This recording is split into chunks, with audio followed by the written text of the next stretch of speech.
Yo, hey guys, Luke's here, back with another video. This is going to be a entry-level gold farmer for the ranger character. So this is going to be as bare bones as I can get. I played this character at level 40, and we have a couple guides on like a fully min-max version, but I had some people asking about how you would start off this character. So we're going back, and we are doing basically no gear. So what I've done on this character is I've gone into these tabs and I'm clicking on stats I want: attack speed, crit, critical strike, um, fork chance, rebound. That's the main thing I'm looking for on this gear. All this gear is +0. This is gear I literally went to this vendor, went down to this box here, 11k each. With the highlighted items, I click through until I find things that have one of those stats, like this one. It has fork chance, so that would be an item I used. So basically found one of those for each stat. You could find these on the ground by crafting or whatnot. And then I went over to the actual blacksmith, and with him I filled out some other crafting stats. So I'll quickly show the gear and talk about it. So I have attack speed, fork chance, max life. Fork chance is going to be good for our skills. Attack speed just makes it smoother, lowers the cooldown on your skills. Again, attack speed, you want to get mana leech somewhere. You can only get it on bracers. If I have mana leech here, you could substitute it for either mana on hit or mana regen. I've gotten a little bit of each. And you want critical strike chance because that's going to be how we're actually getting gold, which I'll talk about later. Attack speed, critical strike chance. Also have life leech on here, which is kind of important. Just to help sustain, you could do life on hit or life regen. Ring, mana regen, attack speed, critical strike damage. Boots are just life, movement speed, mana regen. Mana regen, life, attack speed, critical strike damage, critical strike chance, rebound chance, and then we have mana, rebound, fork. Our chest, we just have life, mana on hit, mana regen, amulet, max life, attack speed, crit chance, and mana regen, max life, rebound. So if you don't have one of those stats, you can just go in here and re-roll the stats to get what you want or get something usable. Each slot can only roll certain stats. You can't roll the same stat twice. But you're basically looking for rebound, work, critical strike chance, and attack speed. Outside of that, you just want to get a little bit of mana leech, a little bit of life leech, and some mana regen. Now let's talk about the skills. So the skills, I'm using arrow shot. Uh, my arrow shot is max just from playing before, but if yours is lower, you can add stats on the gear. Like I don't even have these stats added, so this would be something I do in the future, where you go in, you go down to Reaper stats, and you actually add your current Reaper #1, so you can get a stronger Reaper, but you also add a mastery stat, which will help your rain of arrows, and you can also add attribute stat. So this is basically without all those things. This is just rare items, no attributes, no nothing. Don't have ancestral legacy going on. Don't have ultimatum. Don't have runes. None of that stuff. So it's very bare bones. Our actual skills, again, we're doing arrow shot. In the first row, I'm getting 50% fork chance. And I'm doing whenever my arrows fork, I get 5 arrows. On this one, we're going for increased cooldown time, which is going to bring it from, it's going to bring it up to 1 second from half a second. But that's fine because we really want this critical strike chance. And then we have +3 additional projectiles, and forking arrows have a 10% chance to fork again. You can't go all the way down. You can just leave this one off. It doesn't make that big of a difference, but it is something. The core of the build is going to be the smoke screen. So I'm using evasion here. Any of these would work. I'm going with armor pin while standing still. It technically is a little extra damage, but it's not a big deal. You can go with any of these that you like. Next, I have during smoke screen. You ignore incoming attacks and you can move through enemies. So this is if you really can't clear very well. You're just proccing gold. You're going to activate the mastery and you're just going to walk through enemies to pick up the gold. That's the idea of this one. So you could go here and have it last longer so you pick up more gold. And you could do it to where you have extra crit chance if you want. Doesn't really matter. The core is this thing on the build. So it's whenever you deal critical strike damage to an enemy, it has a 50% chance to drop gold. That's going to get multiplied by your gold find and all that stuff, especially if you're doing wrath levels. And then I haven't picked anything for these. We'll pick these later, but just to show that you really don't need any of that. My secondary skill, you could pick any skill, but I'm using Rain of Arrows mainly just to increase the size here. or this increases the travel time, this one increases the size and pulls enemies towards it, and then this one makes it repeat. So those three are nice. This one also makes them slow, and this one just does a little extra damage. So that's basically the main character. Attributes. I leveled up once, but I'm not even applying the attributes. This is a level 40 character. I'm getting the critical strike node here, and then we're done with the crit. And I move down to bravery just to get the extra movement speed, Slorm Fine, influence gain. You also get some nice critical nodes here and here, and then eventually we'll get some more goldus find here and here. So as we level up, we'll get some more goldus find. The Reaper, you can use a few different Reapers. I originally started off using most powerful bow, but you could also use Big Fury bow or the Nimble Warrior bow. I don't see Big Fury. Where is it? There it is, Big Fury. They're all just basically damage bows. So you can use those where you're finding the other bows. And in the end, you want to find this bow.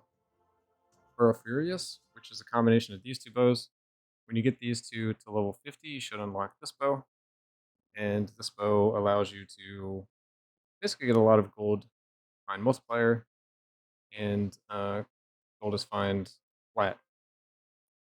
It also gives you additional damage based on how much gold you picked up in the last 5 seconds. So it's kind of nice. That's the bow you want to work towards when you can. All right, and let's show what I'm doing. So from 40 to 41, I've just been going and doing this act here, which is the Templepotamus Bastion, and make sure it's matched my level, and we're going in. So basically this is just going to be a simple way to farm gold and get XP. So I'm skipping these first enemies, and we're just going into the end part up here and activate all the rifts. And I'm just going to hold down my 2 buttons and move around in a circle. And yeah, as we get crits, gold's going to come out. I also have the loot filter on, so all the items that are dropping are turning into fragments. You can do that at the blacksmith, which I'll show in a second, so in case you haven't seen it before. If you're looking for certain pieces of gear, you don't have to turn that on, especially if you're trying to get gear for this build.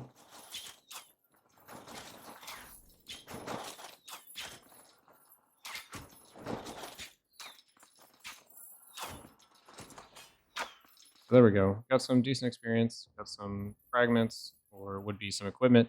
You could also vendor them if you really don't even want fragments, but I value crafting materials pretty highly, so I want everything to be crafting materials. So that's the whole thing. At the end, I just press L instead of picking up the thing to complete it, because if you don't do that, then it's going to progress your act quest to the next one. You're going to have to go back and select. So we made 9.5k gold, and it took about 1 minute. We can go back in, basically go back here, and it didn't deselect it. If you completed it, then it's going to move you to the next one in the chain. You're going to have to change it each time. That's up to you if you want to do that. I did not want to do that. All right, so to show off the loot filter, you would go to the blacksmith, and after you farmed enough money, you will unlock this tab here, which is the loot filter. So I have it to where I'm hiding items unless they have a high reinforcement level, so everything else is going to turn into fragments down here. You can change that to gold, or you could change it to nothing. Nothing is if you just want it to be hidden, but you want to pick either fragments or goldus. So I'm picking fragments. I'm doing the same thing for all of these. If you're looking for a certain stat, you would click on highlighted stat, which is what I showed earlier in the video, which is these here. So this attack speed is now highlighted. aka if I put it in my inventory and I unclick attack speed, it's not highlighted. If I click attack speed, it is highlighted. I took that off. All right, so what am I going to do with this character now? As we progress further, so I want to show this baseline part, but all my gear is +0. So what I'm going to start doing is using this guy to put in my gear with a Slormite, and that's going to give us upgrade 100%. So I'll throw that in, and now we have a higher level, which gives us more attack speed, fork camps, and all of that. So I'm going to do that with all my gear, and as I level up from 40 to 60, I'm going to keep doing that. It's just going to let us be faster and faster. If you've unlocked the temple, you can start using ultimatums. I'm not sure which one I want to use yet, and the same goes with runes if you unlock that. But this is just a starter build, so that's what I would do. And I haven't decided if there's going to be a part 2 of this video, or I'm just going to tack it on next. But yo, hey guys, Bleaks here. This is going to be part 2 of the video. I've decided I'm just going to do part 1 and part 2, but it's going to be one video. So here we are. We're back. So what has changed on the character from part 1? I have gone ahead and started crafting some gear. So here we have, I've added Quarry Ironbender Affinity, which gives you plus levels to your weapon. So now you see it's 150 in the top right hand corner. So you need to get 50 on all these pieces of gear. There's a total of 55 you can get. So some of these I still have at +4, and that's fine. Other than that, you want to get +2 arrow shot because that is our main ability. That's going to give us +22 levels for arrow shot. So if you have a low level arrow shot, that will be a way you can get down here. Otherwise, you'll have +22 to the maximum. The maximum, I believe, is normally 15, so it's an extra 22 on top of that. Very nice. Give you a lot of damage, that will help. Next, I have started reinforcing my gear. Well, all right, we added attribute stats as well. So I have Fury and Bravery. If we go into the attributes tree, I go down Bravery all the way, but I don't go for the last points because it's just a little bit of movement speed. Slorm and Influence. Influence isn't really something you do in the game currently, and the last point is for elemental damage. So these are the stats I get. It's again crit. When you kill an elite enemy, you get 35% of your maximum life. And when you pick up gold, you get raw damage, which just gives us more damage. And the last points I pick up in here is Slormite's fine, so you just get extra Slormites as you go through. I have moved all the way to the end of this first section of the Fury. So you get 5 crit strike damage for each enemy within a 2-yard radius. So as there's a ton of enemies on screen, you will get some extra crit strike. I may move these points up to here depending on what I feel is more damage, but basically what I'm looking for in the savagery tree is the 10% Reaper damage multiplier. And then over here you can get another 15%. So I may move these points up here for the next video, but this is where we're at now. Here's a current look at our stats. So our attack speed has gone up to 62. Our critical strike chance is 128 because we have these stacks here we've moved around. And then we have fork chance 13%, rebound chance 25%. The stats in that window doesn't take your skill into effect. So the skill actually has another 50 fork chance on top of that. And I have an additional +40 critical strike chance. But these Strider chance are giving me 100% chance to crit right now. So it's a little not accurate. All right, so I've started reinforcing my gear as I went through. I started reinforcing, so you put the item in here and you use the corresponding Slormite. So this one's +8. You'd put this in and you'd go to +9. I stopped at level 8 on all my pieces of gear because I thought that was pretty reasonable. But you go through 1, 2, 3, through 8. As you find more, you can keep upgrading it. It's going to give you higher stats. Only other thing I changed was on my rings. I changed the base stat to experience gain, and on my cape, I also did experience gain. So just to show what the character looks like, another thing I didn't mention in the first part of the video is you can actually do the first part of the Slorm Temple, and that is going to give you these ultimatums. The first one you get is an experience gain. This one's leveled all the way up to 65%, but if you don't have this, you can do 16 here, 15 here, 14 there, and I mean, you get good enough XP gain. If we actually look at my stats for my XP, it's somewhere in here, but it's, you want to get as much as you can just to make it that much faster, but it's in here somewhere, not sure. Oh, was that it? Okay, there it is. It's 45.5%. So it'd be better if I did the max out ultimatum, but it's not really that big of a deal, and I just did this all the way from 40 to 60. Basically it took 3 hours of just doing this, which I believe is like 7 minutes a run or something. But it's not quite accurate because there's like load times, and I like messed around with trying to do some expeditions and whatnot, but that wasn't really, it wasn't more efficient than this, so I would just recommend doing this the whole way up. But this is what it looks like at the end. We should hit 60 off of this one, so saving the last one for here. You see we're getting lots more gold and items. Once I'm done with this one, I'll tell you how you would upgrade the build from here if you don't want to wait on the next video, just to kind of show you what to look out for as you're farming gold and materials. Let's finish this up real quick. All right, let's grab all of our gold, all of our items. All right, and we're good. I'll put the last point into here, and I'm probably gonna switch these points and put them in here just to get that extra Reaper damage multiplier. It would give us more skill damage, but you can do either. And the last point, I'll put back in here. That's fine. All right, so we're gonna leave. We're gonna see how long that took. Look, it took a little extra time because I was doing the attribute stuff, but about 1 minute, and we found 24k. So with that, that should be enough to where you can go to all the different NPCs and unlock all their tabs for the blacksmith, for the Slormancer person, the warehouse manager, and the gambler. So what I suggest doing now is starting to look for epic stats that already have what you want. So I have this gear here. This is my gear from level 40. What I would do would be highlight the stats you're looking for, go and change your filter to where you are looking for epic items that has the highlighted stat. As the items drop, basically epic stats are very expensive to roll because there's 3 epic stats and it rolls all 3. So what happens is there's one stat, you want it, you have to lock it in, you roll, you get another stat, you keep rolling until you find what you want, you lock it in, and then you roll the 3rd stat. So it takes a lot to get epic stats. So I would recommend, as the epics drop, look for ones that have the stats you already want, so you don't have to spend as much rolling. All right. And so the item level of all my gear is also level 40. You could go in here and use, there's a crafting bench here. You could go here to the bottom and use upgrade item level, but it's going to cost 20 of these per item. So I wouldn't recommend doing it. I mean, you could do it because you can just craft them with crafting materials. As you get more and more crafting materials, you can craft all of these things. So that's kind of how this build works is we farm gold. We can use the gold at the gambler to get materials. We're also farming materials, so we can make all these crafting items.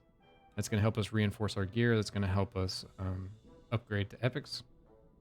Anyway, I'd upgrade to epics using the stats you want and just roll the base stats, the magic stats, and the rare stats. You're going to have to put on the Corey Ironbender, the arrow shot, and the bravery stuff again, but that's fine. It's easier. Items will also start dropping at eye level 60, so you won't have to use these 20, but there's 2 different ways you could do it, basically. Uniques you want to look out for, and this is the thing you can also just gamble for. Going to the gambler, as I showed earlier, you want to find the Golden Fleece, which has a chance, the legendary effect is a chance for enemies to drop goldus whenever you deal damage to them. You want to find these boots. They just give you a lot of quality of life because they give you increased goldus, which ends up being damage. It also gives you a collection radius. You want to get the cloning pads, which gives you additional projectiles. And then finally, I would say you want to get the Winds of Harmony, which has your attack speed. Well, all skills have minus cooldown, which is the same as stacking attack speed, which we already do. This is the amulet I was using at level 40. The bracers, the rings. Also have this belt, which you don't have to have this belt, but it gives you an aura. When it's turned on, things around you do reduce damage, so it's kind of cool. I was using an evasion armor that gave me just flat armor, and I was using a helmet that gave me a life multiplier. But I would recommend getting these 4 before you worry about the other ones. You can also upgrade an epic item into a legendary and then roll the effect. So as I was saying before, you can wait for epics to drop with the stat you want, or you can gamble for them, and then you can later add a legendary effect and then roll the legendary effect until you get the legendary effect you want. And that's where this character is. So yeah, we hit level 60. I'm going to start using these uniques and epics and start building the character out more. And yeah, we'll see how much gold we can farm and how much resources we can farm. Let me know if you guys have any questions or comments, and I'll answer them as fast as I can. Thanks everybody for watching, and I'll catch you guys in the next one.